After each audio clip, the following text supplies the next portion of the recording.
So this is my 1999 Isuzu Vehicross. These things are really rare actually. They're only made from 97 to 2001. And in the US they were only made from 99 to 2001.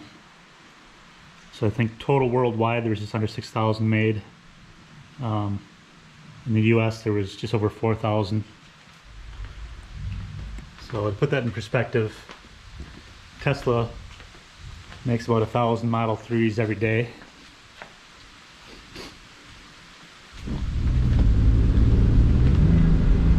So these were really intended to get some attention. And at the time, Isuzu was doing the car rally, and that they built the Vehicross for that. So these had a high output V6. So it's a 3.5 liter. 215 horse. So all-wheel drive, torque on demand, with low range and a standard limited slip rear diff.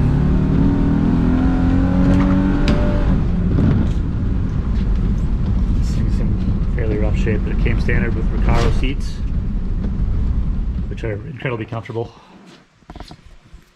Heated mirrors. It's got this power button and winter mode for changing the shift points of the transmission. Winter mode just starts you off in second or third, I think, and power button just kind of changes the shift points.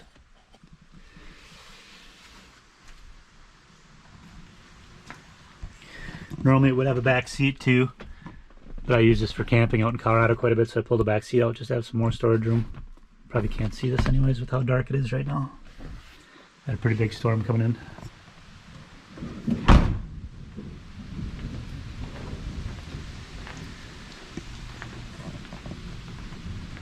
So I've got some Toyota FJ wheels on here right now. It's the same bolt pattern, so I just put these on there. This one does have a body lift done by a previous owner, which was done fairly poorly. And also the plastic cladding hides a lot on this. This thing's got some pretty significant rust underneath. It's got some holes. Holes in the fender where you can actually touch the carpet, and holes up underneath this side where they're pretty big.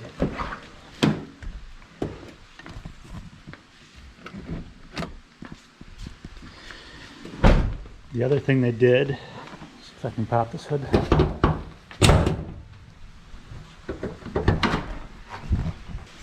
So the other thing they had to do, because they put the body lift on there, of course sorry for the poor light, guys.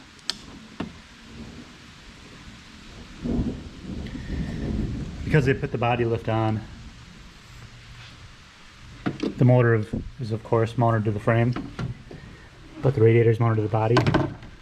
So originally it had a mechanical fan and clutch here, but they had to change that once they put the body lift on. So they put a fan on, electric fan, which they did a decent job with that.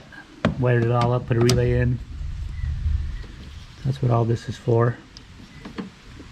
Heavy duty relay. As you can see, it's melted. And that actually failed on me when I was out in Moab, and I had to pull the relay for the horn just to get us out of trouble. Well, here's what they did. They wired up a fuse, so you can see how heavy this wire is here. We've got 14 gauge wire going from the fan and everything, and then they switch it back to, like, I think it's 18.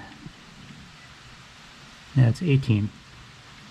All the way, so here's the fuse, and then this runs all the way back to the fuse panel with no extra fuses. It's just wired hot. So it's just starving this thing for power, and this gets so hot when the fan runs steady that it actually melted the connection and melted a relay. So I've got to rewire all that. This is the kind of stuff that burns your car down when you're out on the back trail, guys. Usually when you see a fire out on the trail, it's not something factory that went bad. It's when somebody cobs something together like this, it causes an issue. So don't do this. If you're going to wire it correctly. If you're uncertain how to do it, then have somebody else do it. So in our case, when we were out in Moab, we just got lucky. We were actually just in a national park when this melted down and the truck overheated, and we had to shut down, let it cool down. but could have been a lot worse.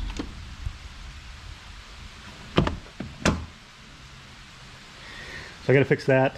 It's got some boots on the ball joints that are bad.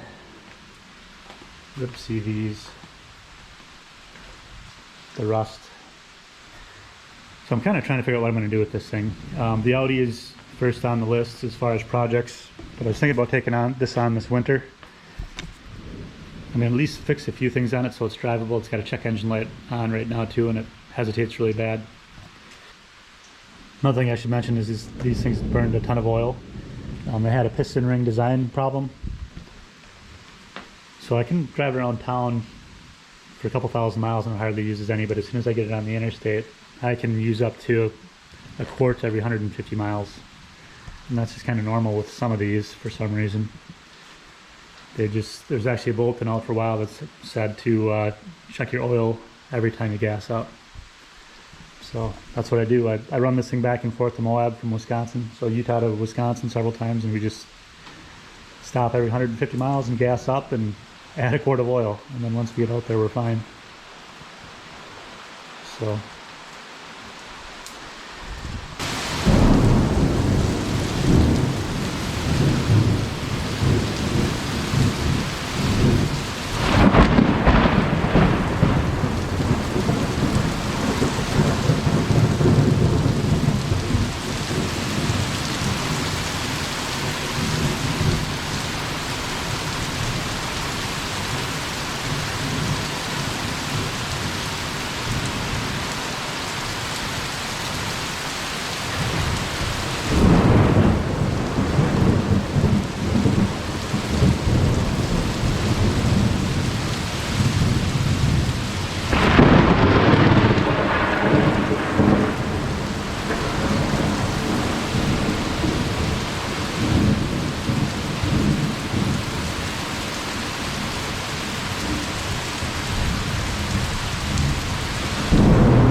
alright, so that's going to be it for this one, guys.